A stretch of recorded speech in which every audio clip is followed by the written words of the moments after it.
분노할 일이 없으면 얼마나 좋겠습니까? 근데 인생을 살다 보면 화나는 일, 화가 넘어서 분노할 일들이 생깁니다. 그럴 때 여러분은 어떻게 하십니까? 어떤 상담 심리학자가 그러더라고요.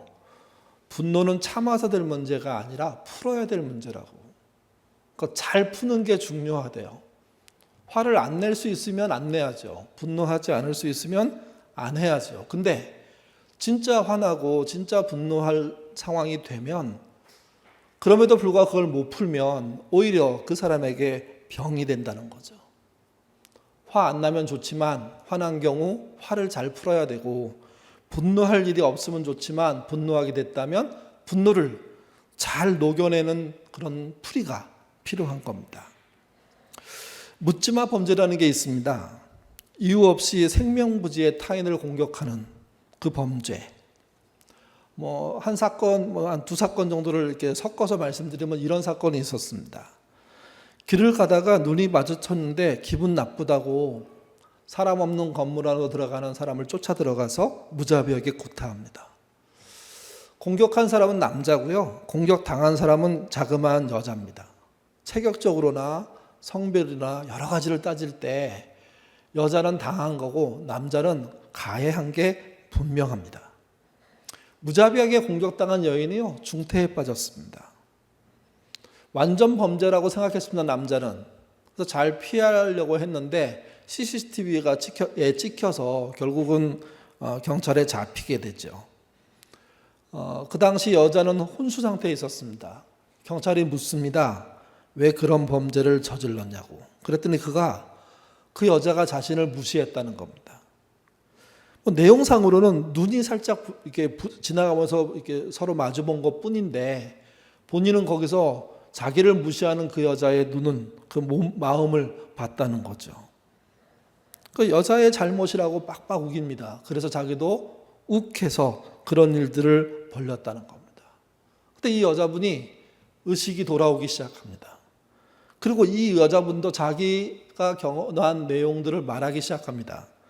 정황이 남자의 주장과 너무 다릅니다. 그랬더니 남자가 자기가 했던 말을 뒤집습니다. 화가 나는 일이 있어서 그랬다는 겁니다.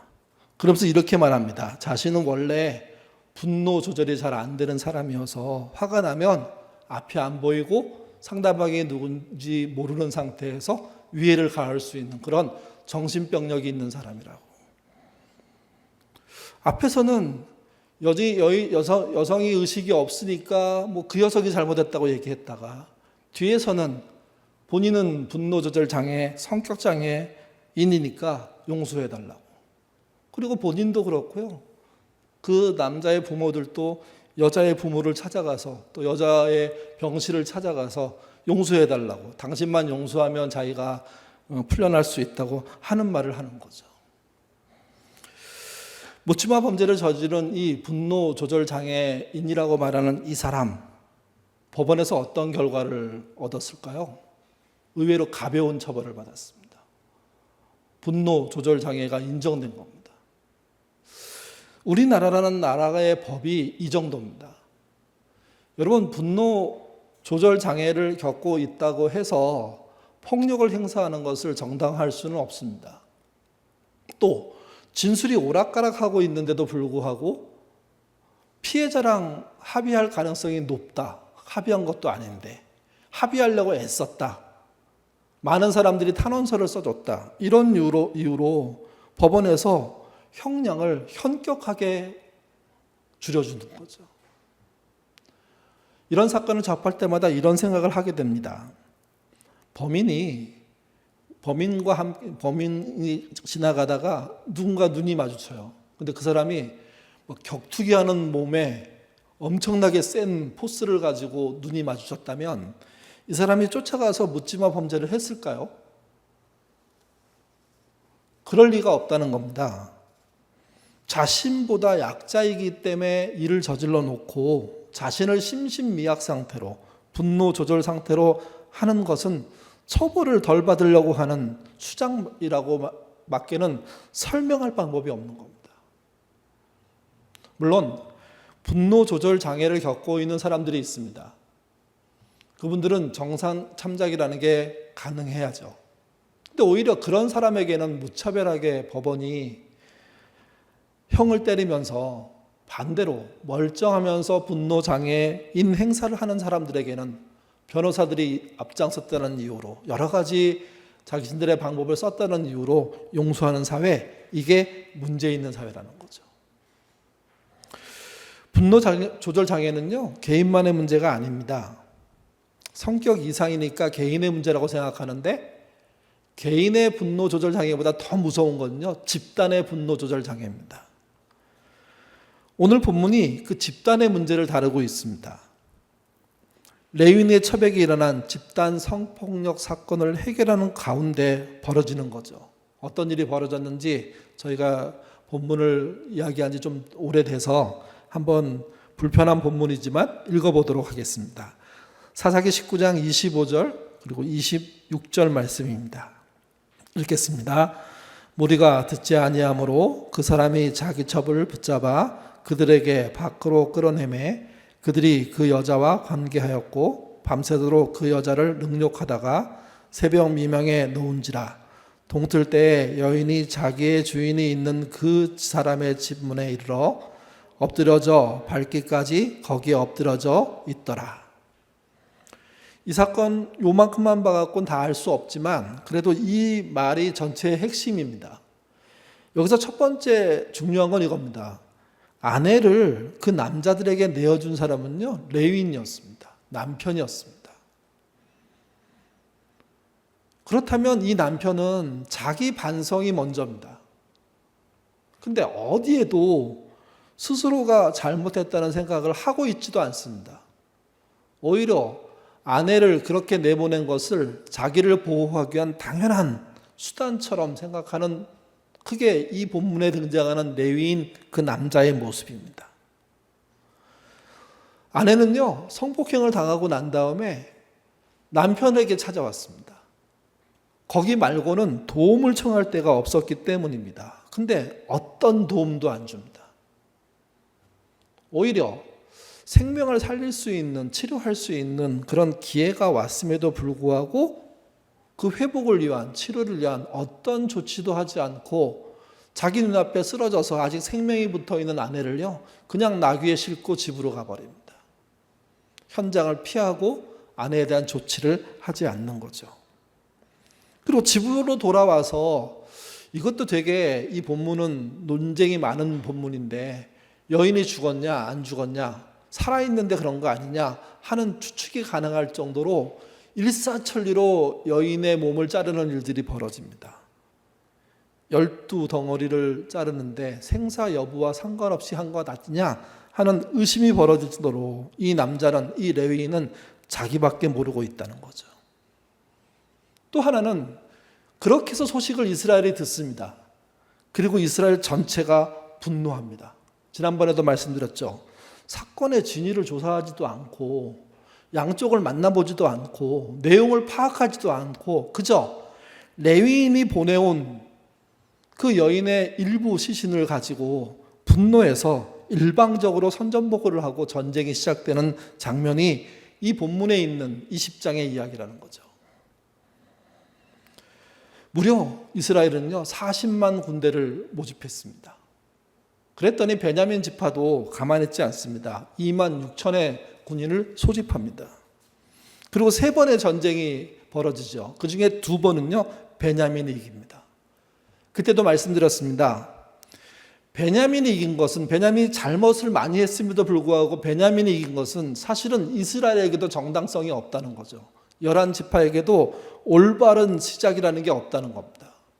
오히려 하나님은 베냐민은 물론이고 이스라엘에게도 그 잘못에 대한 책임을 지우고 싶으셨던 거죠. 그래서 2번의 전쟁을 통해서 이스라엘은 4만의 병력을 잃습니다. 40만의 병력 중에 4만이니까 10분의 1이 죽는 엄청난 일이 벌어집니다. 그때서야 이스라엘이 약간 정신을 차립니다. 그리고 본인의 목표를 위해서 하나님께 묻지 않고 하나님의 뜻을 그래도 좀 신중하게 묻게 됩니다.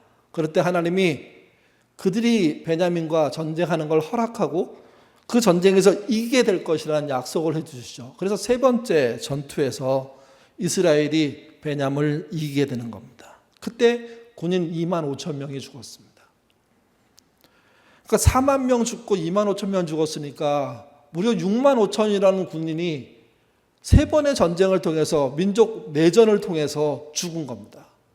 여러분 생각해 보십시오.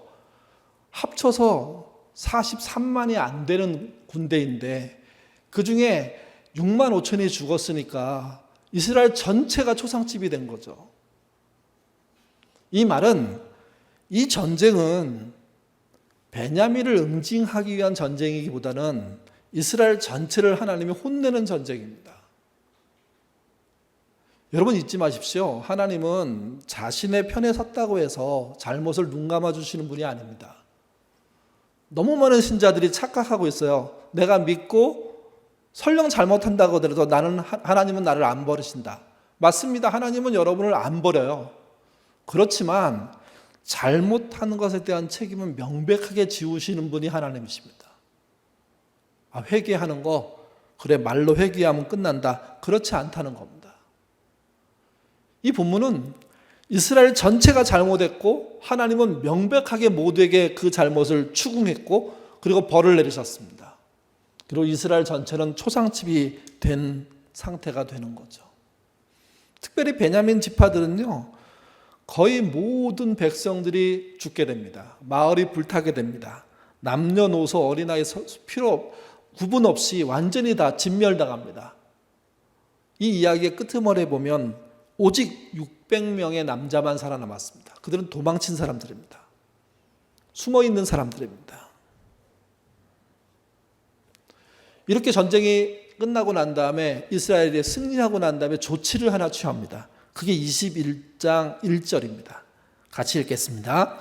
이스라엘 사람들이 미스바에서 맹세하여 이르기를 우리 중에 누구든지 딸을 베냐민 사람에게로 아내로 주지 아니하라 하였더라. 거기에 맹세라는 말이 등장하거든요. 21장 1절에 맹세란 단어가 나오니까 이거 굉장히 중요한 사안이라고 생각합니다. 근데 여러분 이 말 자체는 중요한지부터 따져봐야 됩니다. 지금 전쟁을 통해서 이스라엘 내부적으로 6만 5천이 죽었는데 그 죽음의 현장 앞에서 이스라엘 사람들이 결정하는 게 한 가지 있다는 거죠. 그 결정을 어디서 했냐면 미스바에서 했습니다. 이스라엘이 모두 모여서 했다는 의미입니다. 그들이 한 맹세, 그들이 한 다짐이 무엇이었냐? 베냐민에 살아있는 600명에게 이스라엘 사람들 안에 있는 딸들, 아직 결혼하지 않는 여자를 아내로 주지 않겠다는 맹세를 한 겁니다. 여러분, 본질에서 벗어나도 너무너무 많이 벗어난 겁니다. 이게 중요한 문제가 아니기 때문입니다. 근데 이스라엘은 집단적으로 하나님 앞에서 세 번의 어려운 전쟁을 끝내고 승리했다는 그 순간 진짜 엉뚱한 이야기를 맹세에 담아가지고 하기 시작하는 겁니다. 교회가 이런 실수를 하는 경우 참 많습니다. 한국전쟁이 끝나고 난 다음에 서북청년단이라는 그런 단체를 교회들이 운영했죠. 물론 교인만 있었던 단체는 아닙니다.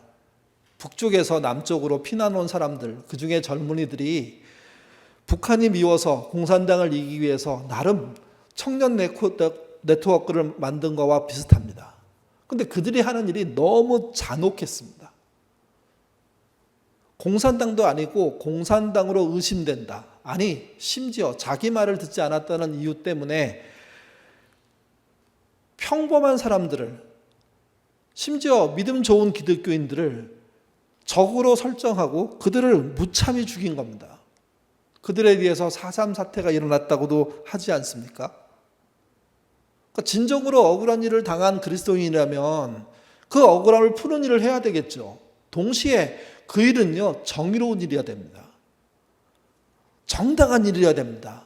누군가를 누명쓰이면 안 되는 겁니다. 근데 본질에서 벗어나서 자기의 복수국을 믿음 안에서 하나님 이름으로 해버리는 일들이 벌어지는 것, 이게 문제인 겁니다.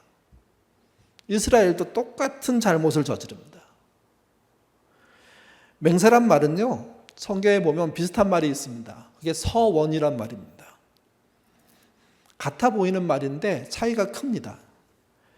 맹세는요, 일방적입니다. 맹세하는 사람이 일방적으로 하는 말을 토대로 시작이 됩니다. 서원은요, 조건적입니다. 상대가 하나님이시고 내가 하나님께 조건을 걸고 말하는 걸 말하는 겁니다. 맹세는 무엇을 하기 위해서 하나님의 이름을 걸고 하는 겁니다. 그래서 이렇게 말합니다. 이것을 하나님의 이름을 걸고 반드시 하겠습니다. 근데 여기서 나오는 대부분의 맹세는 복수죠. 베냐민이 자신들의 말을 듣지 않았으니까 절대로 그들의 민족이 다시 일어서지 못하도록 밟아버리겠습니다.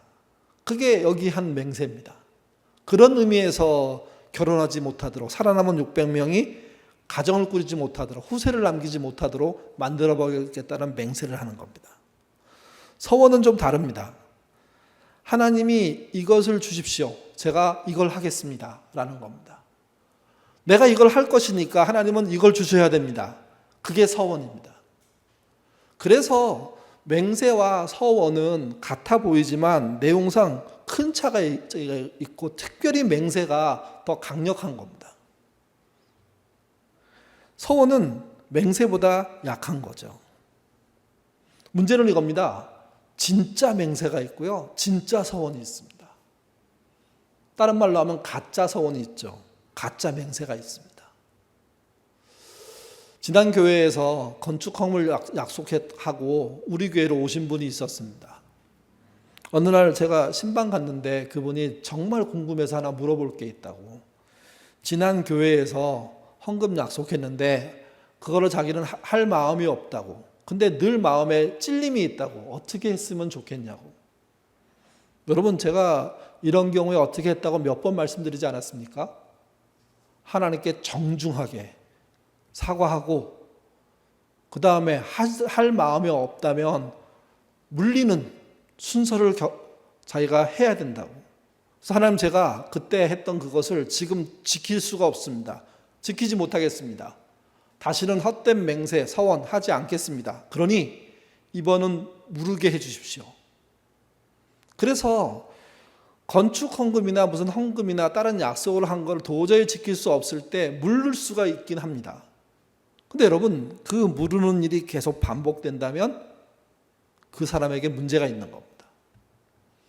실수로 맹세를 접고 실수로 서원을 물리는 것 할 수 있는 일이지만, 근데 수시로 맹세하고 수시로 서원을 해놓고 아무것도 지키지 않으면서 나중에 물르는 일만 한다. 그것 또한 잘못된 겁니다. 맹세를 제대로 하는 것 필요합니다. 여러분, 진짜 맹세들이 있거든요.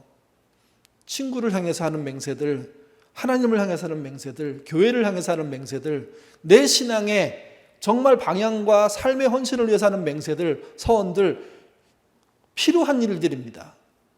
근데 하면 지켜야 됩니다. 하면 끝까지 가야 됩니다. 그리고 만약에 내가 병들어서 내가 연약해서 정말 못하게 된다면 회개하고 돌이켜서 물르는 일도 가능합니다. 반복, 그게 문제인 겁니다. 너무 쉽게 맹세를 엎어버리는 것, 그게 문제인 겁니다. 오늘 본문의 문제도 그겁니다. 정말 쓸데없는 맹세를 하는 겁니다. 베냐민 지파에 600명 남자가 살아남았는데 이들이 결혼하지 못하고 가정을 못 꾸리고 2세를 출산하지 못하게 해서 망하게 해버리겠다는 맹세를 한 거죠, 이게. 생각해보면 자기들이 우월하고 우수하다는 입장에서 했던 것 같습니다. 근데 내용으로는 정말 형편없는 겁니다. 한마디로 이스라엘이요, 전체가 분노 조절을 하지 못하고 그야말로 막 나간 겁니다. 민족적인 분노 조절 상태, 장애 상태가 되면 심각하다고 말씀을 드렸습니다. 그걸 어디서 알 수 있냐면 우크라이나 전쟁에서 알 수 있습니다. 우크라이나 전쟁에서 어디가 이기느냐, 이거보다 중요한 문제가 있습니다. 전쟁을 어떻게 막느냐, 이게 더 중요한 문제였습니다. 근데 할 테면 해봐 하고 농담 비슷한 건지 전쟁을 장난스럽게, 아니면 내가 더 세, 자랑하듯이 했다가 전쟁이 벌어진 겁니다. 여러분 생각해 보십시오.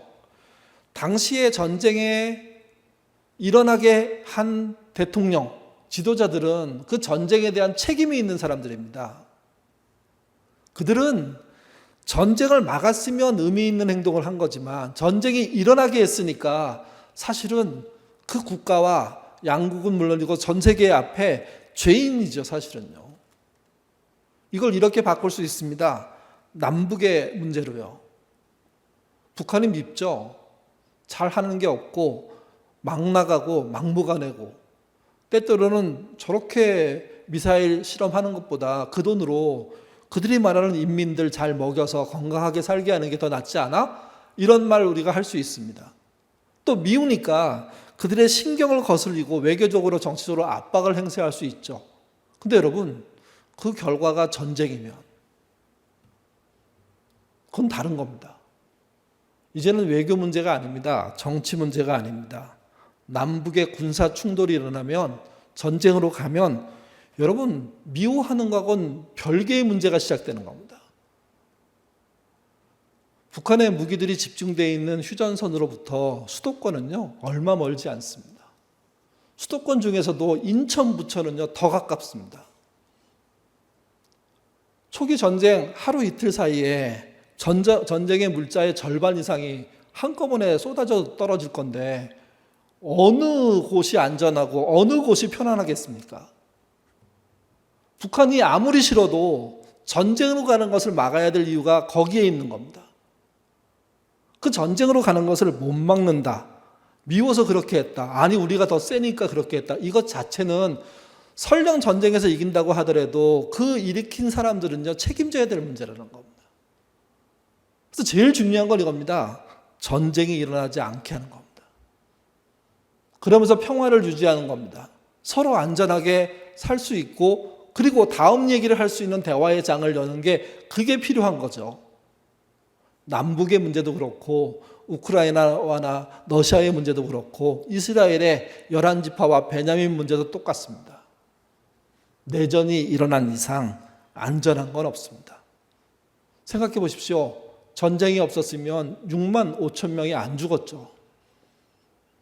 크지도 않은 민족에 6만 5천 명의 젊은이들이 죽었으니 나라 전체가 초상집이 됐는데 이긴들 뭐하고 이겨본들 무슨 결과가 있겠습니까? 제일 중요한 건요, 전쟁이 일어나지 않게 하는 겁니다.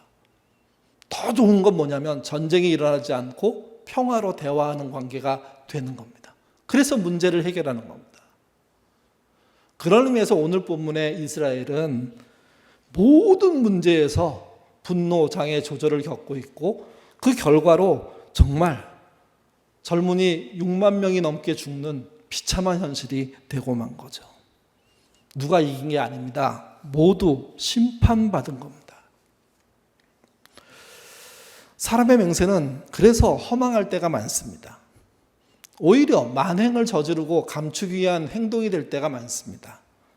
그 맹세에 속지 않으셔야 됩니다.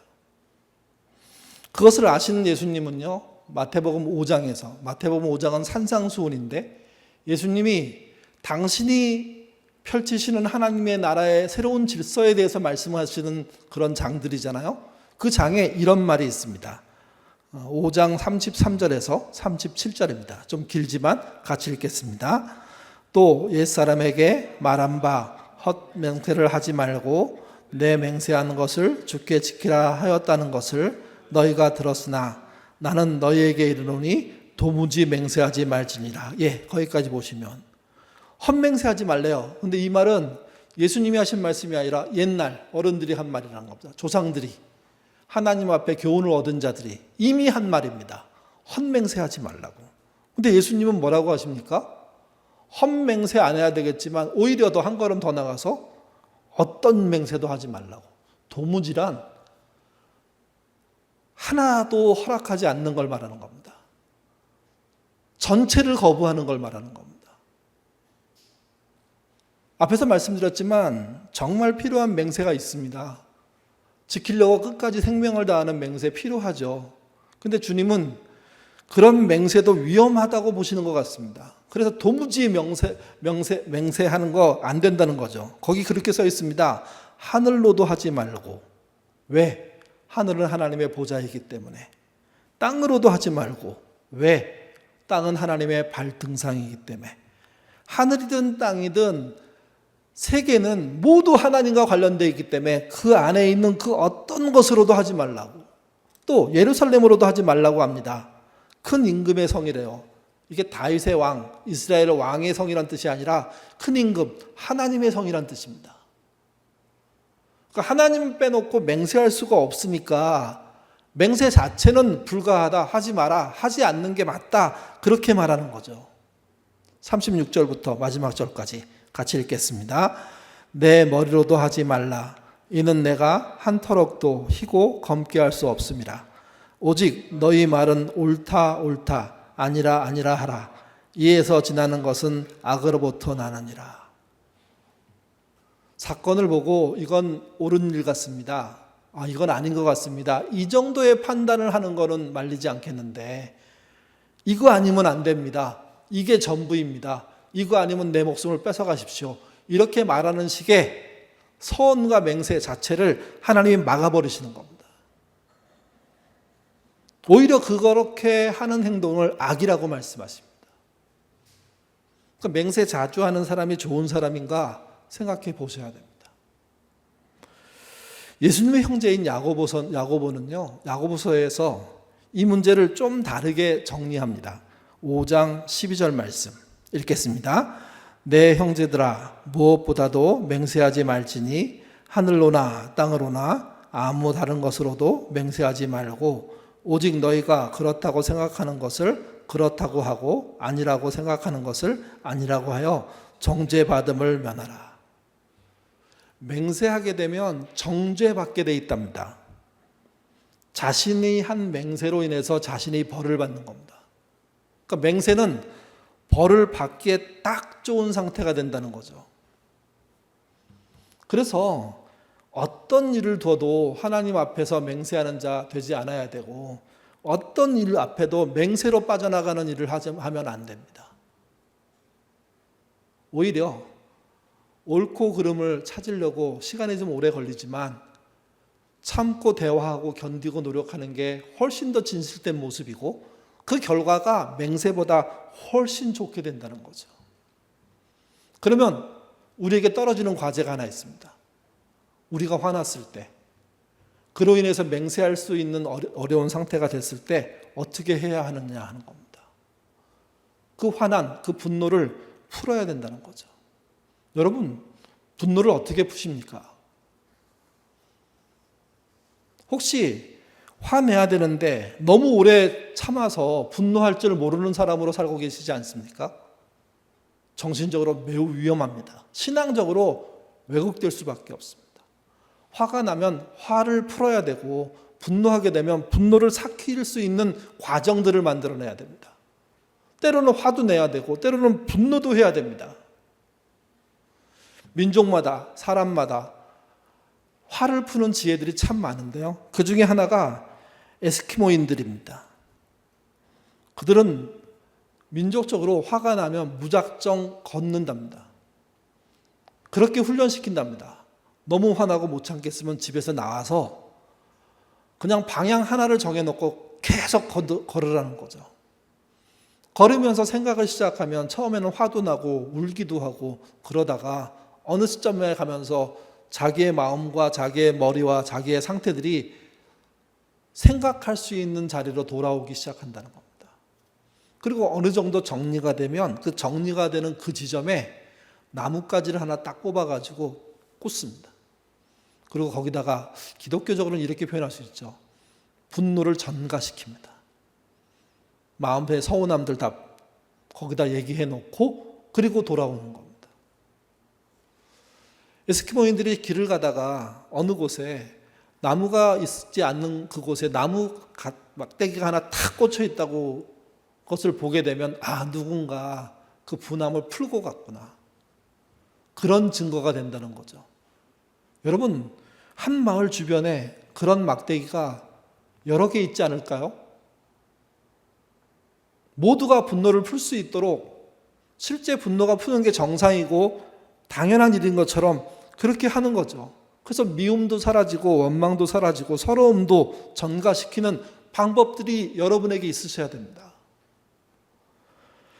한 정신과 의사가 분노 조절을 못하는 사람들에게 이렇게 하는 말이 있답니다. 상담을 하러 와요. 그러면 밑도 끝도 없이 처음 질문이 이거래요.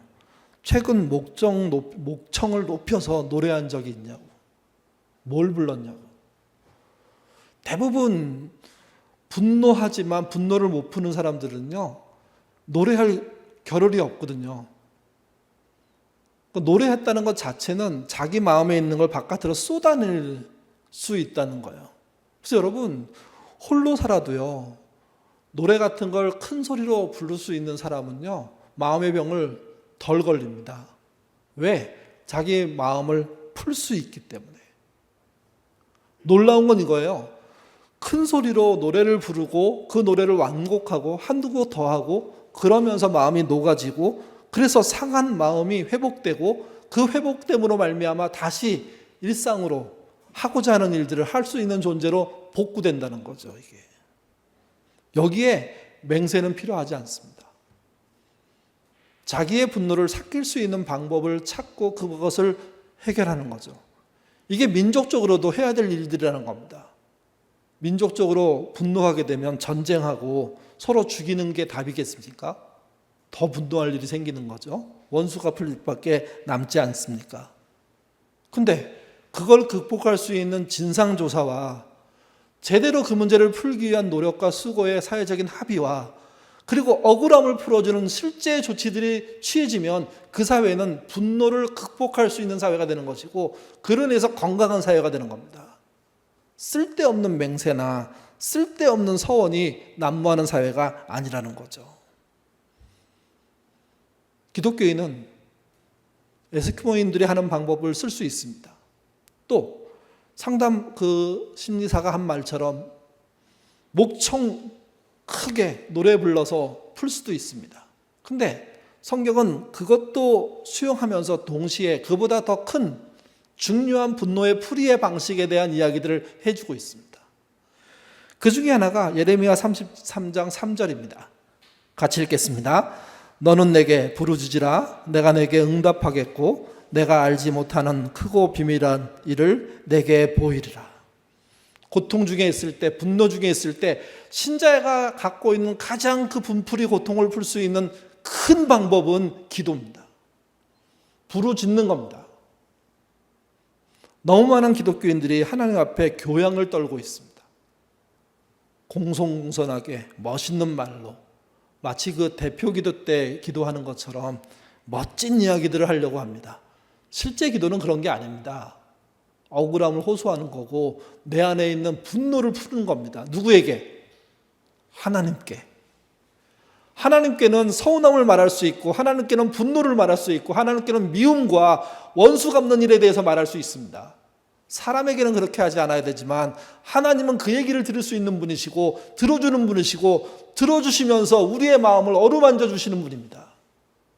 예레미야가 한 말입니다. 그래서 부르짖으라고, 응답하겠다고. 응답은 우리가 원하는 것의 답이 아니라 하나님이 알려주신 지혜에 관한 문제이고 그래서 거기 그렇게 써 있습니다.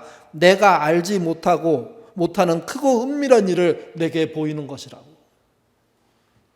신약 성경은 좀 다르게 표현합니다. 로마서 8장 26절입니다. 읽겠습니다.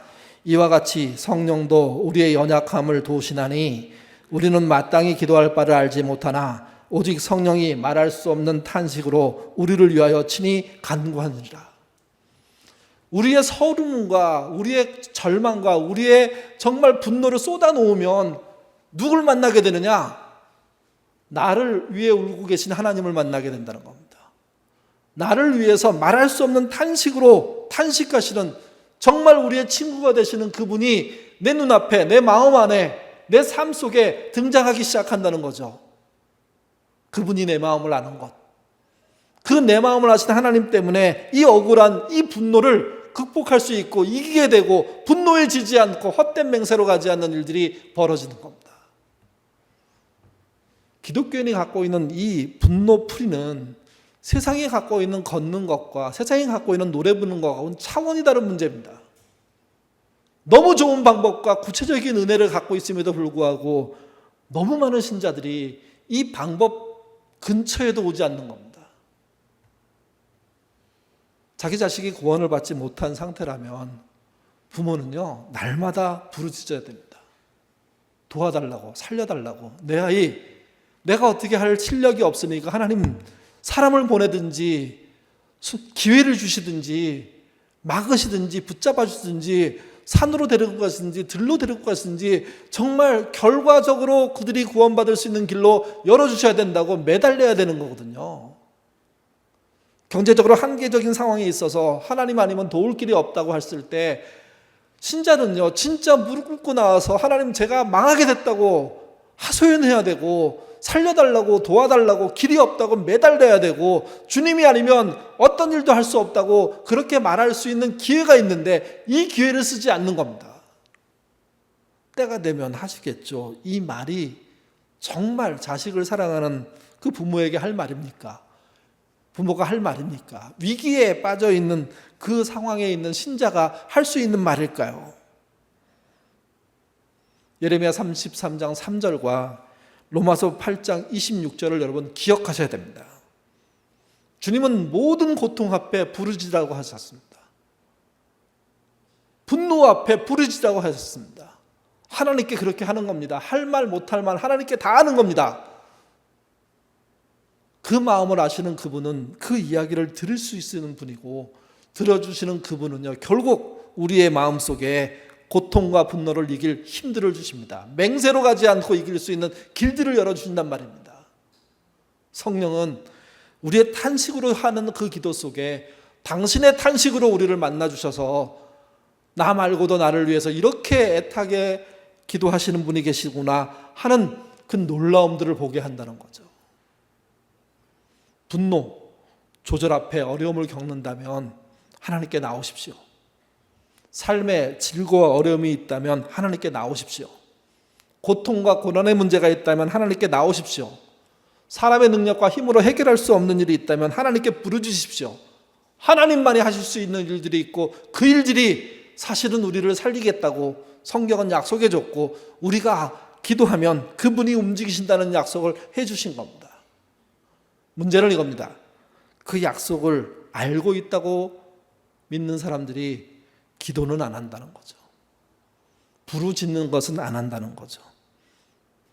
우연히 하나님이 이루어 주시면 모를까 그 응답에 대해서 간절함이 없는 겁니다.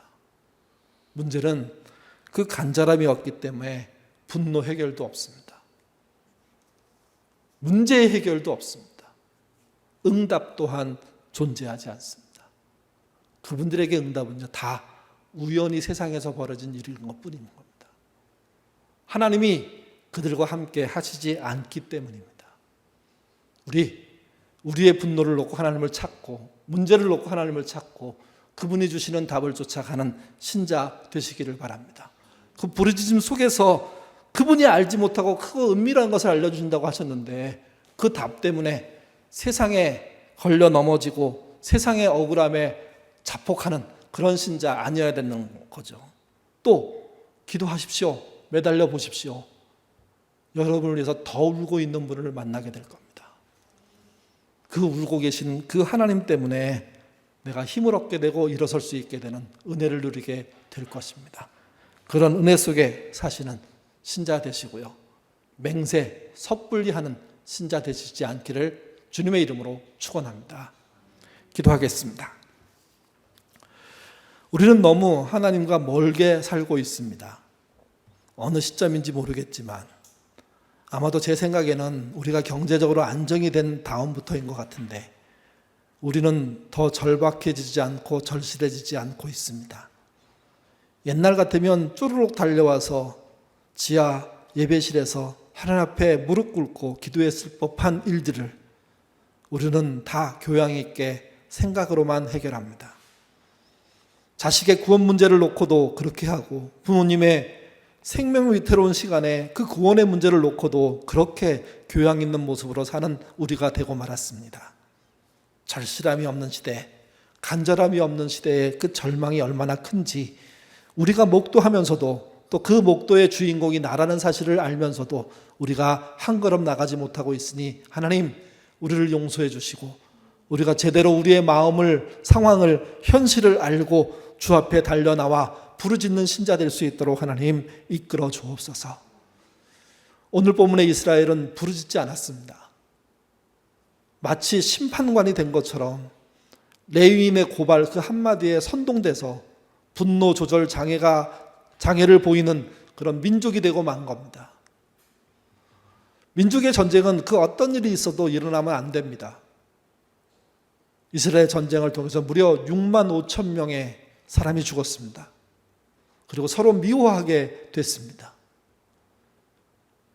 그렇게 가지 않고 오히려 사건을 잘 조사하고 제대로 풀고 또 억울한 그 문제 앞에 하나님께 함께 부르짖는 미스바의 시간을 가졌다면 그들은 다른 길을 갔을 것입니다.